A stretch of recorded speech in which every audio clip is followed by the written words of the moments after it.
عبداللہ بن ابی ملیکہ نے بیان کیا اور ان سے ان کے دادا نے بالکل اسی طرح کا واقعہ بیان کیا کہ ایک شخص نے ایک دوسرے شخص کا ہاتھ کاٹ کھایا، دوسرے نے اپنا ہاتھ کھینچا تو اس کاٹنے والے کا دانت ٹوٹ گیا اور ابو بکر رضی اللہ عنہ نے اس کا کوئی قصاص نہیں دلوایا۔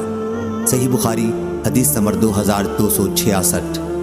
عمرو بن دینار نے سعید بن جبیر سے خبر دی۔ یہ دونوں حضرات سعید بن جبیر سے اپنی روایتوں میں ایک دوسرے سے کچھ زیادہ روایت کرتے ہیں۔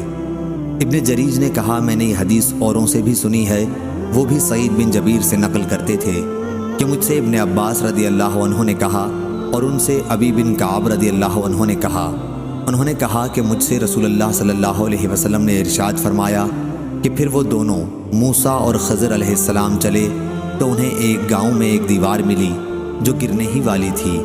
سعید نے کہا خضر علیہ السلام نے اپنے ہاتھ سے اس طرح اشارہ کیا اور ہاتھ اٹھایا، وہ دیوار سیدھی ہو گئی۔ یا علی نے کہا میرا خیال ہے کہ سعید نے کہا خضر علیہ السلام نے دیوار کو اپنے ہاتھ سے چھوا اور وہ سیدھی ہو گئی۔ تب موسیٰ علیہ السلام بولے کہ اگر آپ چاہتے تو اس کام کی مزدوری لے سکتے تھے۔ سعید نے کہا حضرت موسیٰ علیہ السلام کی مراد یہ تھی کہ کوئی ایسی چیز مزدوری میں آپ کو لینی چاہیے تھی جسے ہم کھا سکتے، کیونکہ بستی والوں نے ان کو کھانا نہیں کھلایا تھا۔ صحیح بخاری حدیث نمبر 2267۔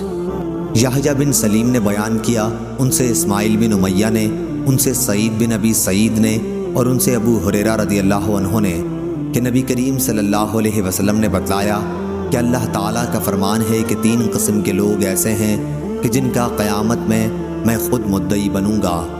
ایک تو وہ شخص جس نے میرے نام پہ عہد کیا اور پھر وعدہ خلافی کی، دوسرا وہ جس نے کسی آزاد آدمی کو بیچ کر اس کی قیمت کھائی، اور تیسرا وہ شخص جس نے کسی کو مزدور کیا پھر کام تو اس سے پورا لیا لیکن اس کی مزدوری نہ دی۔ صحیح بخاری حدیث نمبر 2270۔